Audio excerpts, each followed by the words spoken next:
gusta acercarme a las personas que viven y experimentan la educación para poder sumergirme y descubrir todo lo que acontece en los sistemas educativos. Soy Rafael Campaña y esto es Un Mundo y la Educación.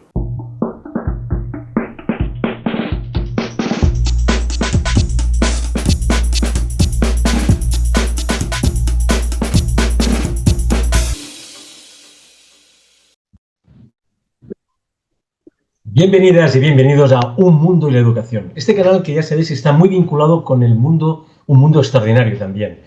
En este canal es muy específico, hablamos muy específicamente de sistemas educativos, contextos educativos de diferentes lugares, diferentes países, que ya veremos más adelante que además vamos a ir acotando cada vez más, no solamente los países, sino también esa especie como de sustratos culturales que existen en algunos países, que también tienen un sistema educativo como muy singular también. Vamos a hablar de eso también para que entre todos podamos ver diferentes puntos de vista, podamos opinar y podamos criticar y podamos sobre todo implementar cosas en nuestro sistema educativo para mejorarlo. Hoy vamos a hablar con Karina Menegoya, esta segunda parte de Italia. Vamos a ver esta segunda parte, qué interesante es, no os lo perdáis porque vamos a conectar directamente con Italia.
Karina Menegoya, muchísimas gracias por estar nuevamente aquí en esta segunda parte del sistema educativo de Italia. Muchísimas gracias. Gracias a ti, Rafa. Karina, la primera pregunta que te voy a hacer es, ¿el sistema educativo italiano aborda de una manera, vamos a llamar, importante todas estas necesidades adicionales de los alumnos, estos alumnos que tienen algún tipo de necesidad, tienen profesorado de refuerzo? ¿Cómo va esto? Pues cuando llegan alumnos extranjeros tienen lo que llaman aquí inseñantes di sostegno, que prácticamente se dedica a los chicos que tienen o necesidad por el idioma o tienen necesidades particulares. Sí hay. Están bastante organizados en ese aspecto. Y todos estos alumnos, vamos a llamar, con Asperger, con, no sé, con algún tipo de dificultad física, ¿tienen también soportes? ¿El gobierno ¿eh? Sí, por norma también todos los colegios que tienen que tener acceso para personas minusválidas tienen que tener oportunidad todos. O sea, tú dirías que es una escuela inclusiva también. Sí, sí. Muy bien. Después quería preguntarte también, ya entrando en cosas un poco más laborales y un poco más, el profesorado, ¿tú ves que está realmente valorado en Italia por parte de la sociedad? ¿Es una profesión valorada? Sí, sí es una profesión valorada.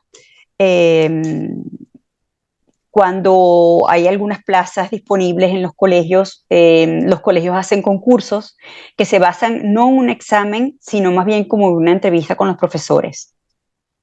Obviamente, dependiendo de la formación y del puesto que están aplicando.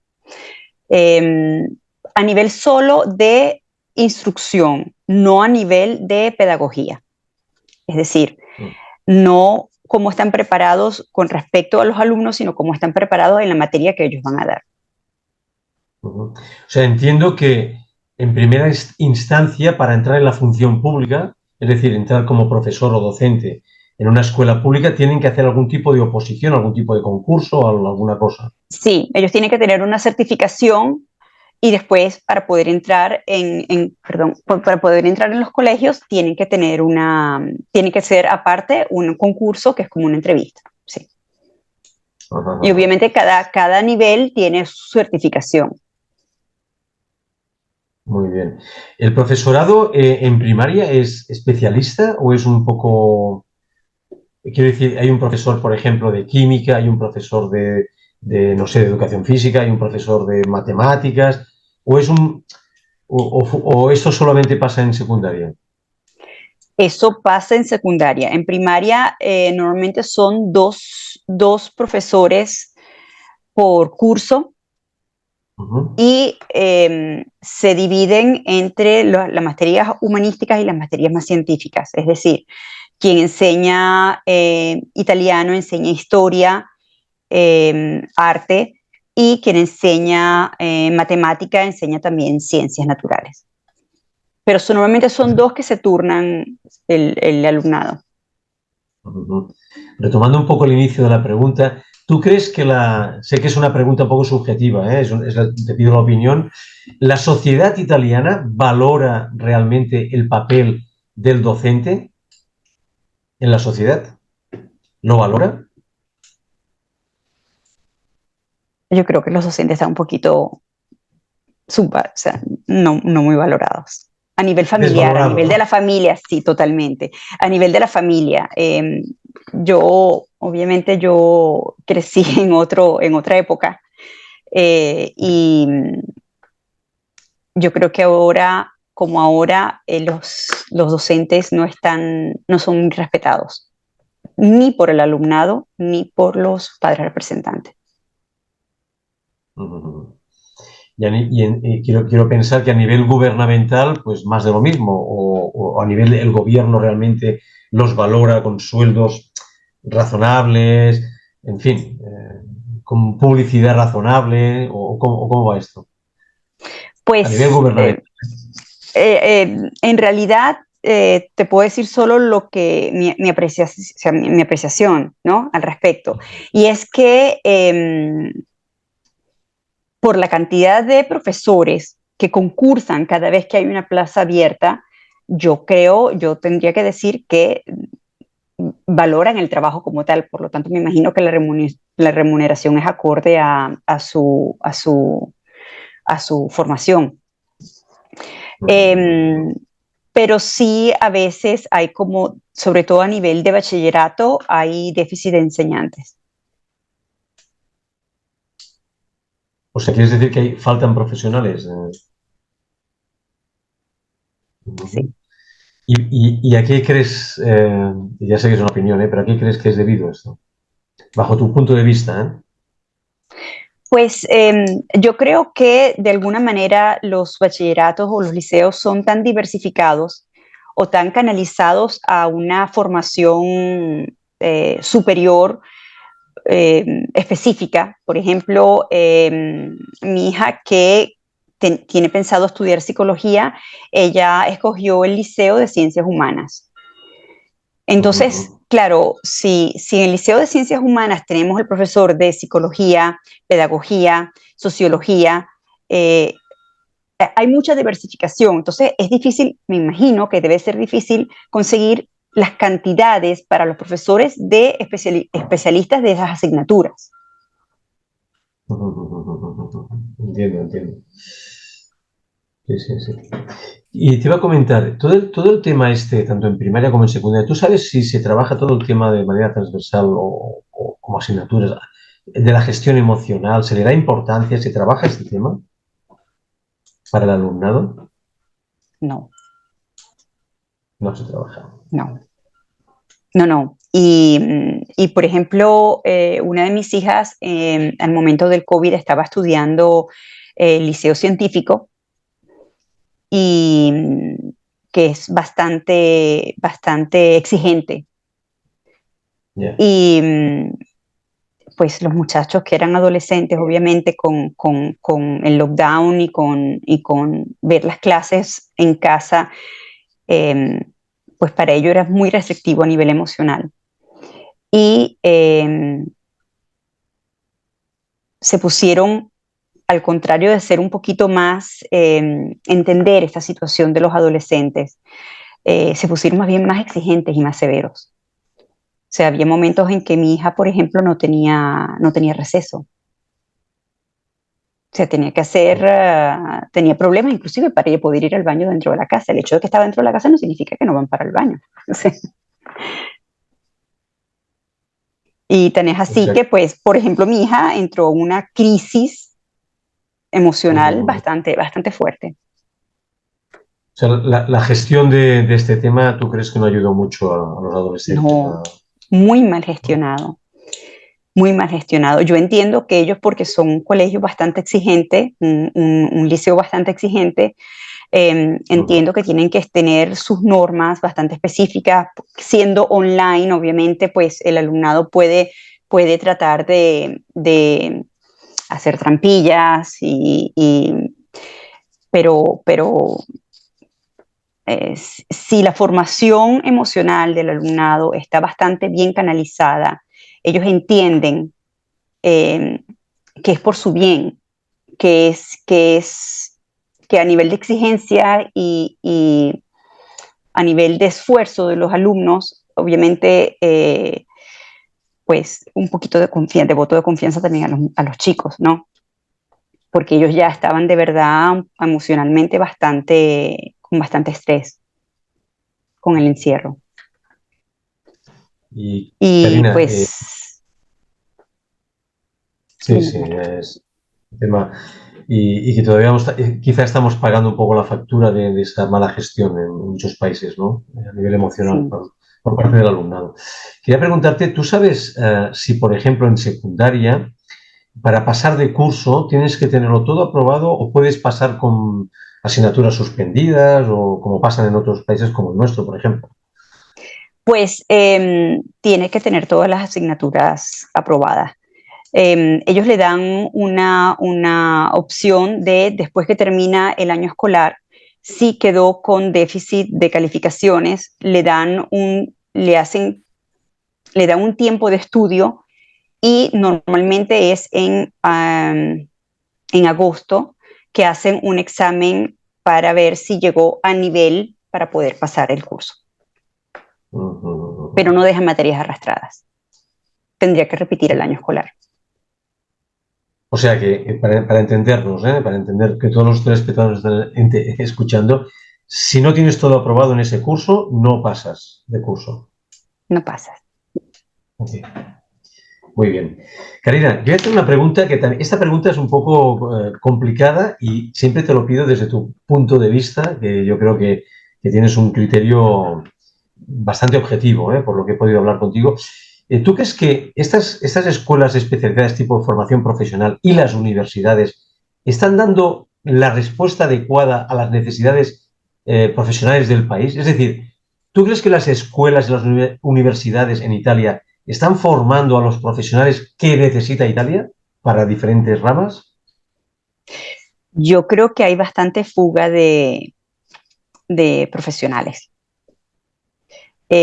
Yo creo que Italia se esfuerza mucho por formar y por formar bien a sus profesionales, pero después se consiguen con que hay escasez en campos de trabajo. ¿Y a qué crees tú qué motivos pueden ser estos, ¿no? Porque los profesionales enseguida se van a otros países. Los más destacados sí, lamentándolo mucho. Yo creo que Italia debería invertir un poco más en research, no sé cómo decirlo, en investigación en las universidades. Eh, es bastante limitado y es bastante precario a nivel salarial.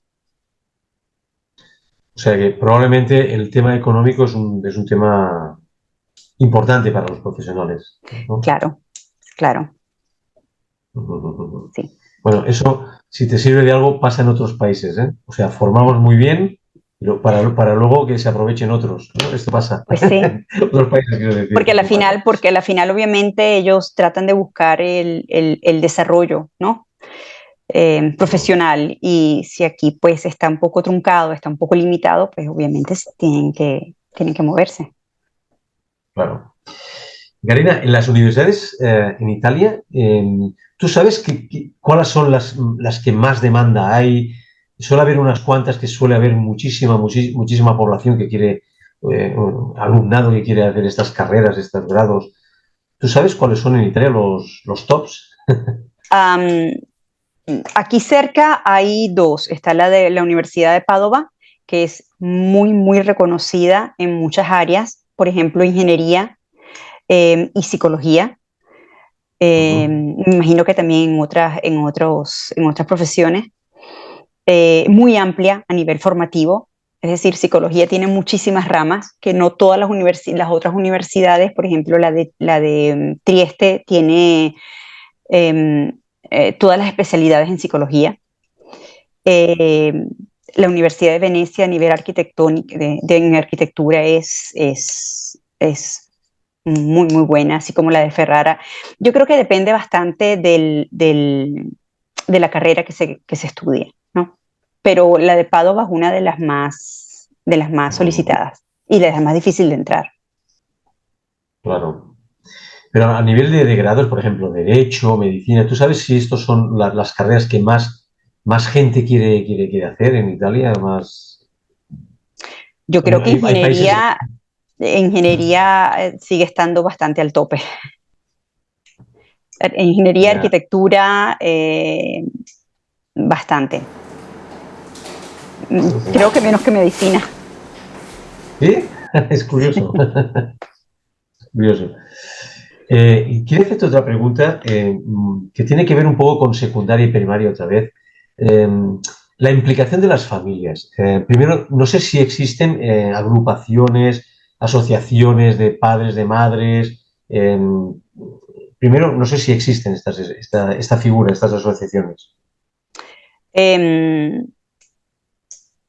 Hay lo que se llama el representante de los padres.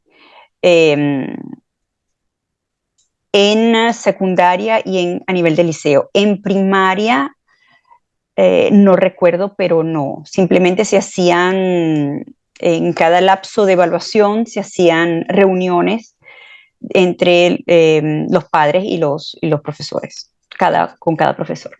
O sea, pero como asociaciones no existen, como tales no existen, en principio. No. Se elige un delegado como representante, así como delegado entre los profesores, que es el que va a dar la comunicación a los padres y al delegado de los estudiantes. Como un intermediario para... Entiendo. Entonces, la implicación de las familias en general, ya sé que también es una pregunta muy global y que bajo tu punto de vista, tu experiencia, la implicación, es decir, ¿las familias se implican en la educación contando con los centros educativos? ¿Cómo es en Italia este tema?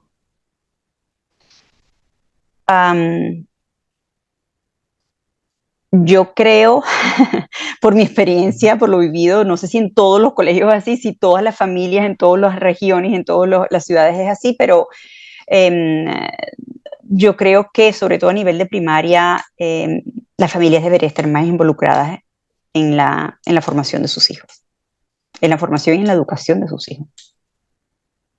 O sea, ¿tú crees que no están muy implicados? No. Esta sería la respuesta, ¿no crees? Se limitan a las reuniones con los profesores, que son 2 reuniones al año en realidad. Sí. Y gracias, ¿no? Gracias. Muy bien. Te iba a hacer otra pregunta respecto ahora entrando un poquito, volviendo un poquito atrás, respecto a la implicación que tienen, por ejemplo, ah, las familias, pero respecto, por ejemplo, a las ayudas, ¿cómo te lo digo? A las ayudas que las familias, o sea, las familias tienen que pagar matrículas, tienen que pagar material, tienen que pagar económicamente alguna cosa en las escuelas públicas, o Em, simplemente, Tienen que pagar muy, muy poco. Normalmente lo que tienen que pagar es el seguro, pero es una cantidad bastante irrisoria. Yo creo que el gasto más grande que tienen los colegios, que tienen los dos turnos, es la cafetería, es el almuerzo. Los libros no son pagos, los da la institución. los libros son los da la escuela, digamos. Sí, los libros sí. O sea que los padres En es primaria. básicamente, ok, ok. Los padres solamente pagan, digamos, lo que es la comida Y los materiales, los cuadernos, los bolis, los lápices. y no hay ningún pago a nivel de matriculación, no hay tasas, Hay no, un pago, esto. hay un pago, hay un pago, pero en realidad es irrisorio. Yo creo que el nivel de educación es bastante, bastante bueno para lo poco que se paga. Estamos hablando, ahorita no acuerdo, pero estamos hablando, creo que eran como 12 euros.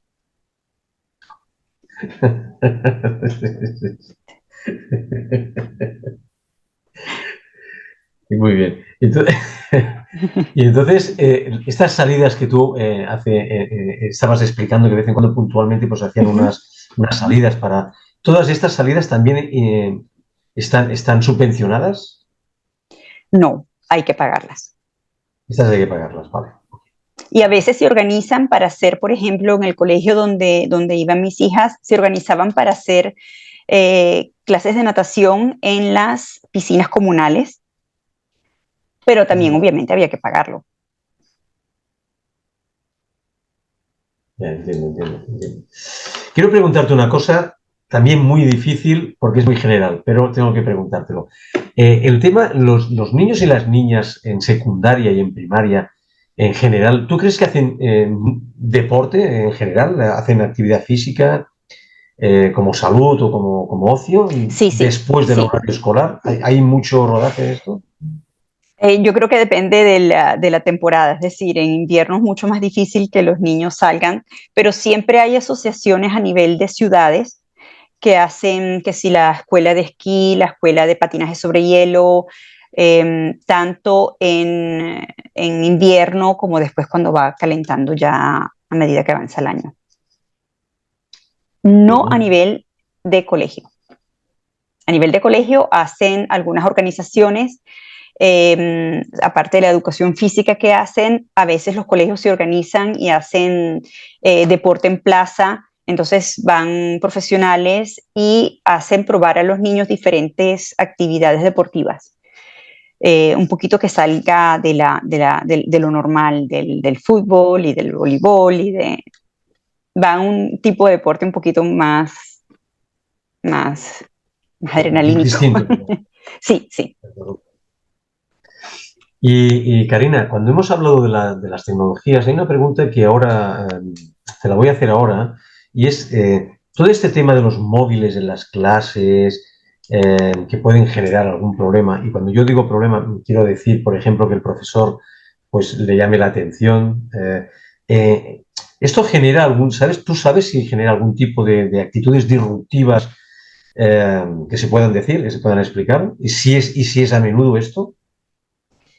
Eh, sí crea disrupción, sobre todo porque los estudiantes obviamente cuando lo llaman la atención por el uso o el mal uso de los dispositivos como celulares, las reacciones son bastante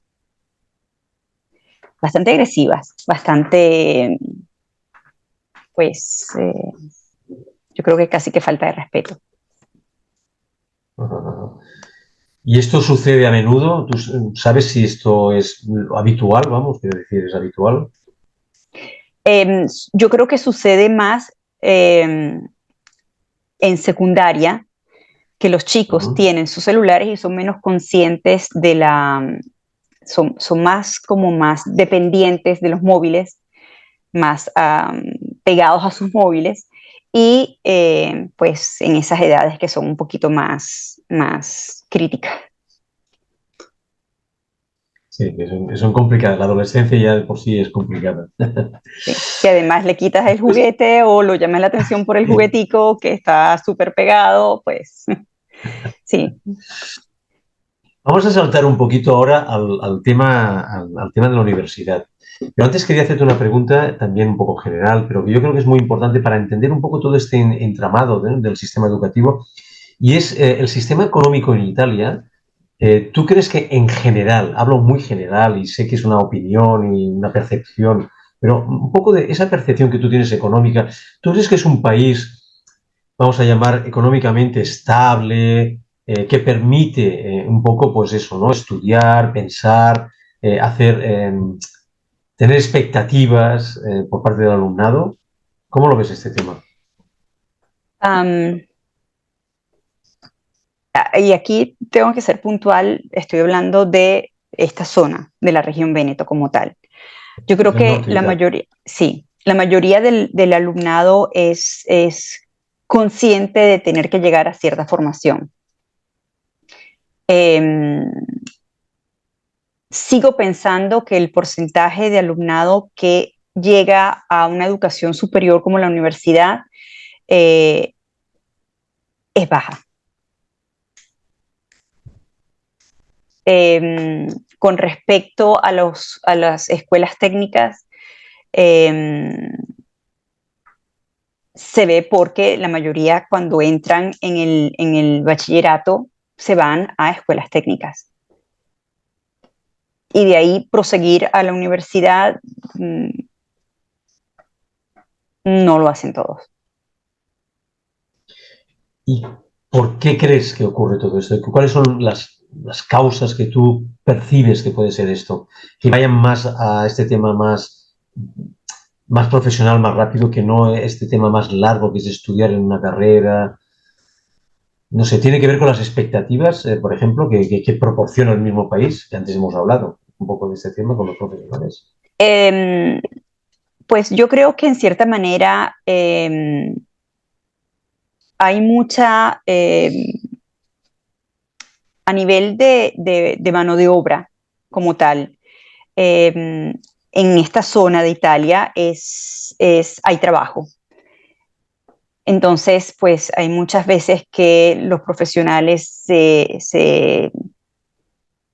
cuando se gradúan y empiezan a trabajar, eh, está una fase de aprendizato, que llama aquí aprendizato, de los cuales es hasta cierta edad y el pago de repente no es congruente con la cantidad de tiempo y de la formación de los egresados de las universidades.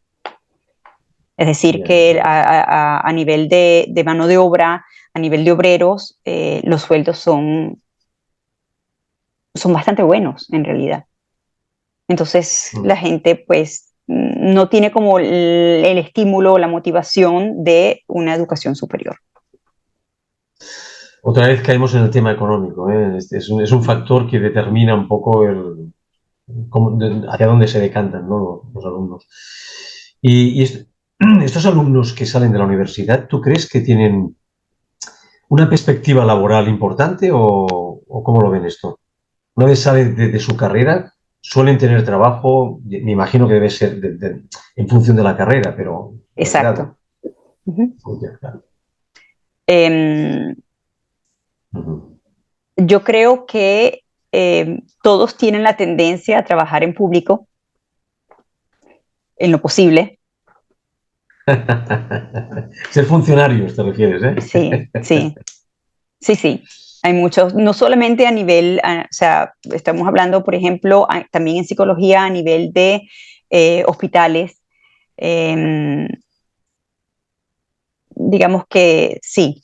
O se van, o sea, hay una gran diversificación entre la parte de mano de obra y profesionales que se van al público como Entiendo, funcionarios. entiendo. O sea que de emprendedores hay pocos, la mentalidad por lo Sí, menos, ¿no? sí, Hay sí, poco emprendedor. Muy sí hay bien. pocos. Karina, estamos llegando al final de esta magnífica entrevista que nos estás dando, esta segunda parte de Italia, que te agradecemos mucho en un mundo de la educación. Y me gustaría pedirte que si quieres explicar alguna cosa, quieres comentar alguna cosa, alguna observación, alguna pregunta que se nos haya quedado por ahí suelta que no te hayamos hecho y que quieres ponerlo aquí, este es el momento. Mm, yo creo que las observaciones que yo tengo en función de la relación entre las familias y los colegios, sobre todo en la parte primaria y secundaria, tiene que ver mucho con la ciudad como tal y que, por ejemplo, la región Véneto es una región que es bastante industrializada y hay muchísimas personas y familias que se dedican a la mano de obra. Entonces yo creo que ya cuando hay cierto nivel o que se limitan a cierto nivel, es difícil estimular a los hijos para que vayan un poco más allá, o que tengan otras expectativas, o que tengan otras ambiciones. A nivel de emprendedores, lo que he podido escuchar es que es muy difícil a nivel de impuestos. Por lo tanto, la gente prefiere ser autónomo o empleado en vez de emprendedor. O sea, ¿tú crees que no lo ponen muy fácil desde un punto de vista legal? No, Para que... no lo ponen. Tributario no lo ponen para nada fácil. Karina Menegoy, muchísimas gracias por tus declaraciones y por tus opiniones sobre el sistema educativo italiano. Y nada, ya formas parte de esta familia del mundo y la educación. Te damos las gracias Gracias a ti, y hasta la Rafa. próxima. Que te vaya todo muy Gracias por la bien en oportunidad. tu proyecto. Gracias. Gracias, hasta Gracias. pronto. Hasta pronto.